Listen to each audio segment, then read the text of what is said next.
Hands cutting చేసుకోవడానికి ఇలా four foldings చేసుకోవాలి. ఇది లైనింగ్ బ్లౌజ్ కాబట్టి నేను ఒక సైడే అతుకులు పడేలా ఫోల్డ్ వేసేస్తున్నాను. మనకు వచ్చేసి చంక డౌన్ 7.5 కదా ఖర్చుతో కలిపి రావాలి. 1 ఫింగర్ అంతా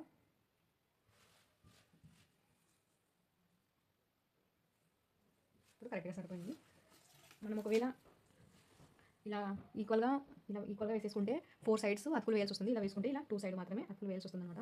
ఇది లైనింగ్ బ్లౌజ్ కాబట్టి ఇలా వేసుకోవాలి. ఒకవేళ సింగిల్ బ్లౌజ్ స్టిచ్ చేసేటప్పుడు ఈక్వల్గా రావాలి. ఇప్పుడైతే ఇక్కడ హెచ్చు తగ్గులు ఉన్నాయి, అందుకని నేను ఒక 1 లైన్ మార్క్ వేస్తున్నా. ఇలా ఆ తర్వాత ఖర్చు కోసం ఒక సింగిల్ పాదం అంతా ఖర్చు తీసేసుకోండి. ఆ తర్వాత హ్యాండ్ హైట్ చెక్ చేసుకోవాలి. హ్యాండ్ హైట్ ఇలా ఆది బ్లౌజ్ తీసేసుకోండి. బ్యాక్ సైడ్ తీసేసుకోండి ఆది బ్లౌజు. ఇలా ఖర్చు వదిలేసి హైట్ ఎక్కడికైతే ఉందో అక్కడికి మార్క్ వేసేసేయండి. షోల్డర్స్ని అలాగే ఇలా ఫోల్డింగ్స్ని ఈక్వల్గా పెట్టేసుకుంటే మనకి హైట్ అనేది వచ్చేస్తుంది అనమాట. షోల్డర్స్ అనేది ఈక్వల్గా లేకపోతే ఇలా ఎనికి ముందుకి పట్టుకుంటే మనకి హైట్ అనేది తక్కువ వస్తుంది అనమాట. స్టిచ్చింగ్ టైంలో మనకు కన్ఫ్యూజన్గా ఉంటుంది. అందుకే ఇలా షోల్డర్స్ అలాగే ఈ లూజు అనేది కరెక్ట్గా పెట్టేసుకొని మార్క్ వేసేసుకుంటే కరెక్ట్గా వచ్చేస్తుంది. ఆ తర్వాత ఖర్చు కోసం కూడా మార్క్ వేసేయండి. మీరు బ్యాక్ పార్ట్లో షోల్డర్కి ఖర్చు తీసేస్తున్నారు కదా, ఈ ఖర్చు ఎంతైతే ఉందో హ్యాండ్కి కూడా అంతే ఖర్చు తీసేసుకోండి. ఎందుకంటే మనం హ్యాండ్ ఇలాగే కదా జాయిన్ చేయాల్సింది. ఈ ఖర్చు ఈక్వల్గా ఉంటే మనకు జాయింట్ అనేది నీట్గా స్టిచ్చింగ్ అనేది నీట్గా వచ్చేస్తుంది అనమాట. ఈ హ్యాండ్ ఎడ్జెస్ ఈక్వల్గా పెట్టేసుకొని మనం ఇలా స్టిచ్చింగ్ వేసుకోవాలి. అందుకని ఇక్కడ ఖర్చు ఎంత తీసుకుంటే ఏ సైజ్ అన్నా, ఏ క్లాత్ అయినా, డ్రెస్ అయినా, ఏదైనా ఇక్కడ షోల్డర్స్ ఎంతైతే తీసుకున్నామో ఈ ఖర్చు అంతే ఉండాలి. ఆ తర్వాత ఇక్కడ నెక్ సైడ్ కూడా మనం ఖర్చు తీసుకుంటాం కదా, ఈ నెక్ సైడ్ ఖర్చు ఎంతైతే ఉందో ఈ ఖర్చు కూడా అంతే తీసుకోవాలి. ఫినిషింగ్ అనేది నీట్గా వస్తుంది అనమాట. ఎక్కువ తక్కువ తీసేసుకుంటే ఫినిషింగ్ నీట్గా ఉండదు. ఆ తర్వాత ఇది అసలైంది, ఇది ఖర్చు కదా, ఇలా ఖర్చుకి ఒక లైన్ వేసేసుకోండి. ఆ తర్వాత లూజ్ కూడా తీసేసుకోండి. లూజు ఎంతైతే ఉందో ఆది బ్లౌజ్లో అంత లూజు, అలాగే ఖర్చు కూడా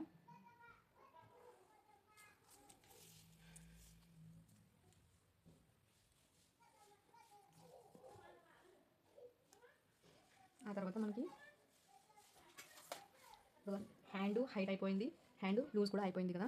ఇప్పుడు హ్యాండ్ డౌన్ తీసుకోవడానికి మనకు 3 ఇంచెస్ మార్క్ వేసేసుకోండి. మనకు హ్యాండ్ డౌన్ చంక డౌన్ వచ్చేసి 7.5 ఉంది కదా, 7.5లో 1 ఇంచ్ తీసేయండి. 1 ఇంచ్ తీసేసి మనకు 6.5 వచ్చేస్తుంది. ఇలా 6.5కి ఎంతైనా రాని అందులో 1 ఇంచ్ తీసేసి ఇక్కడ మార్క్ వేసేసుకోండి. ఎందుకంటే ఈ పాయింట్ నుంచి ఇలా కరువు తిరిగేటప్పుడు ఇందులోనే మనకి 1 ఇంచ్ పెరుగుతుంది అనమాట. ఇలా చూద్దాం, మార్క్ హ్యాండ్లో కూడా అడ్జస్ట్మెంట్ ఉంటుందన్నమాట. మార్క్ ఇలా వేసిన తర్వాత మనకు కరెక్ట్గా మ్యాచ్ అవ్వకపోతే మళ్ళీ మనం చేంజ్ చేసుకోవచ్చు.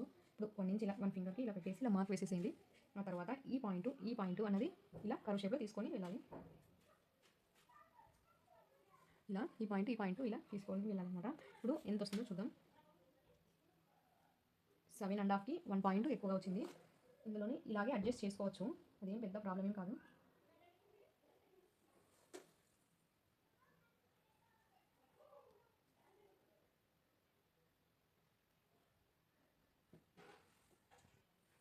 మళ్ళీ ఒకసారి చెక్ చేసుకోండి ఇక్కడ 6.5 కరెక్ట్గా ఉందో లేదో అని. 6.5 తర్వాత కరువు చెక్ చేసేయండి. 7.5కి 1 పాయింట్ తక్కువ, మనకి ఆర్మ్ డౌన్ కూడా ఇంతే కదా వచ్చింది. మీకు జూమ్ చేసి చూపిస్తున్నా. 6.5 చూసారా, 6.5కి ఇక్కడికి వచ్చింది మార్కింగ్. ఆ తర్వాత కరువు తీసిన తర్వాత ఇలా కరువుని చెక్ చేయండి టేప్తో.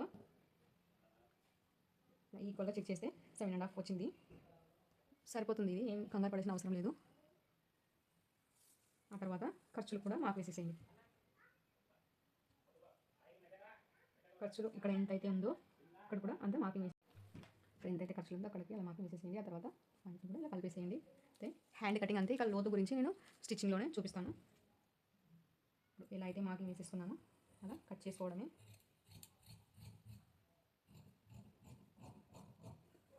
మనకు హ్యాండ్ కర్వ్ వచ్చేసి మనకు ఇక్కడికే కదా వచ్చింది 6.5, ఇక్కడ వరకే మనం కర్వ్ తీసేసుకోవాలన్నమాట. ఇక్కడ ఖర్చు సైడ్కి వచ్చేసరికి మనకు స్ట్రైట్గా ఉండాలి.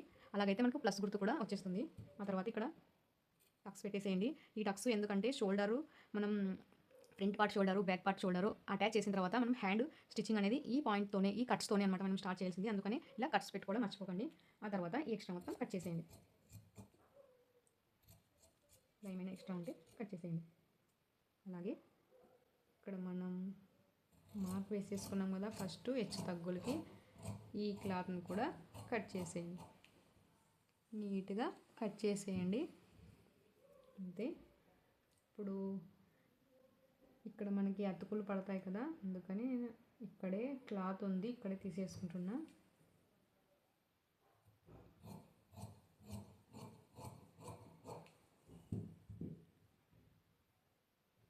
ఈ క్లాత్ సరిపోతుంది. ఇలా